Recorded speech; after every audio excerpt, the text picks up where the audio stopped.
and Susanna present Little Newsies. Hey you! Are you 4? I am, and my name's Bram, and I'm 4!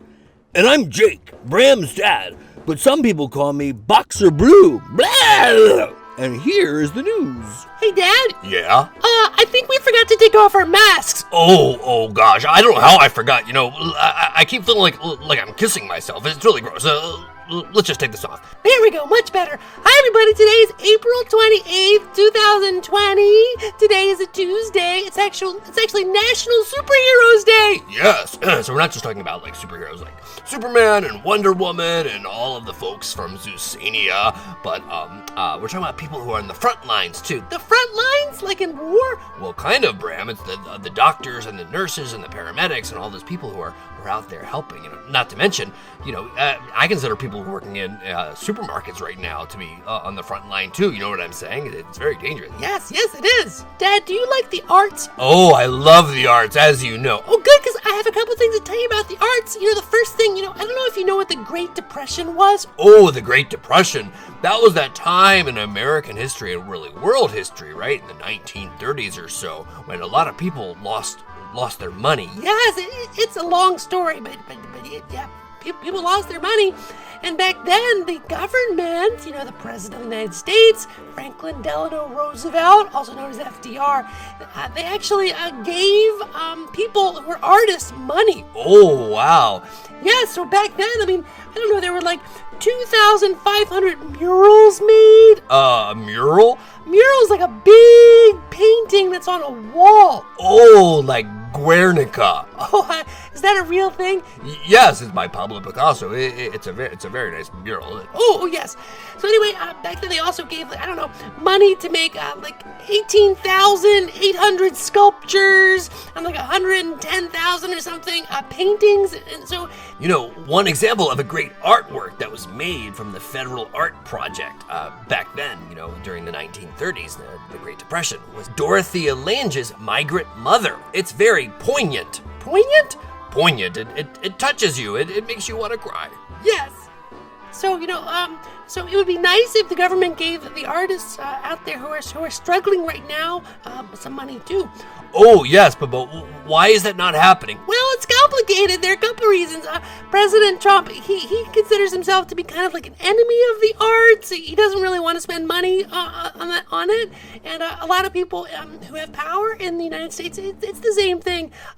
There's a long story that I'm not going to go into all about, remember Andre Serrano and Jesus Christ? Oh, Bram, let's not talk about that. Douche.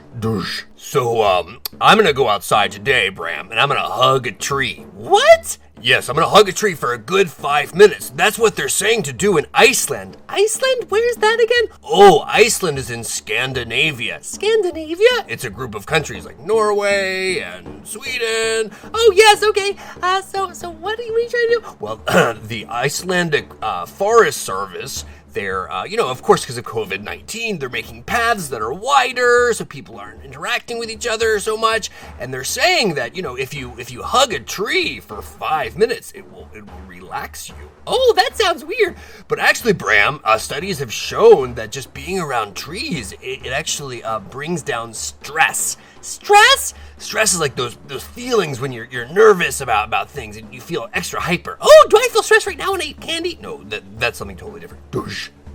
So, Dad, I was talking about art earlier, and this is really, really neat. There's this Facebook group. It's so neat. I'm not on Facebook, but I read things, and it's called Izoizoliasia. That's a Russian word. I don't really speak Russian, It means basically visual arts and isolation. Isolation means when you're all by yourself and there's no one around. And so all these people on Facebook, they're posting all these recreations. Oh, do you mean like the pageant of the masters in Laguna Beach, California, right? Where they recreate famous paintings. Yeah, it's something like that. So there are a lot of paintings there. So, for example, there are a couple of paintings of Wassily Kandinsky and Vasily Vereshchagin.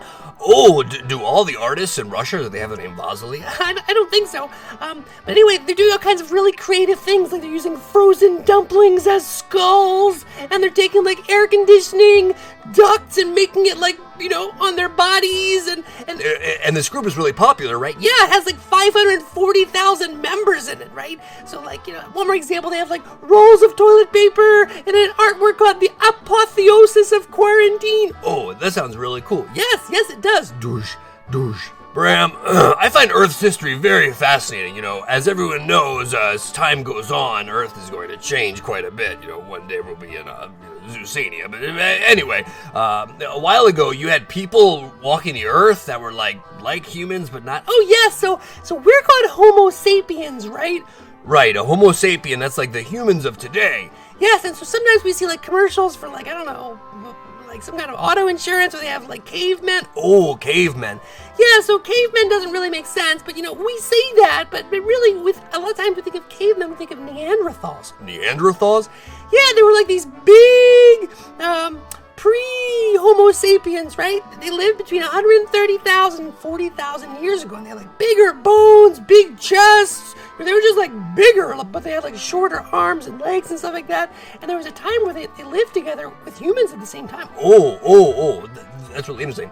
Anyway, so researchers found out that they actually ate seafood. Oh, why is that a big deal? I love seafood. I could eat lobster all day. No.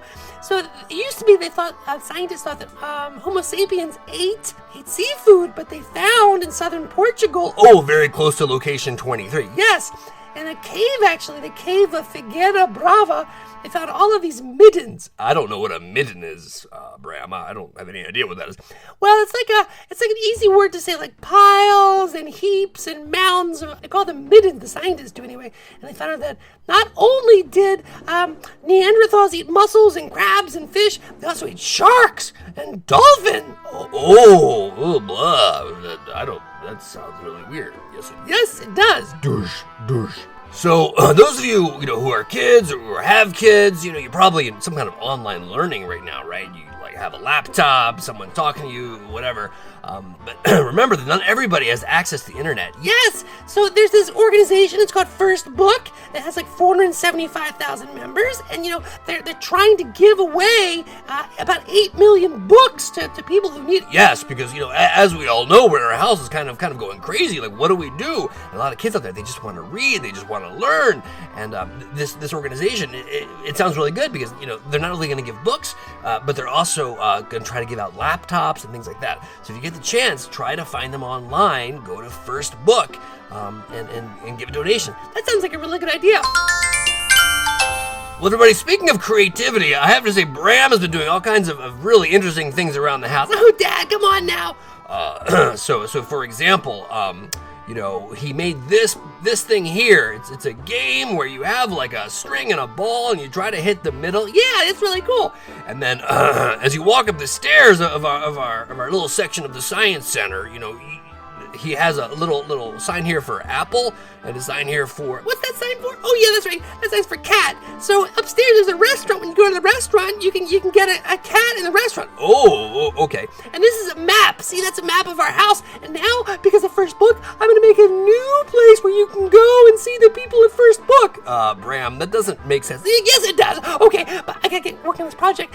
Thanks for listening to Little News Ears, everybody. I'll see you soon. Yes, and remember, as you get older, the news gets older too. Yeah, bye. Bye. Do you want this week's news? Go to littlenewsears.com. Don't forget to check out our videos on youtube.com and our teacher lesson plans and more on littlenewsears.com.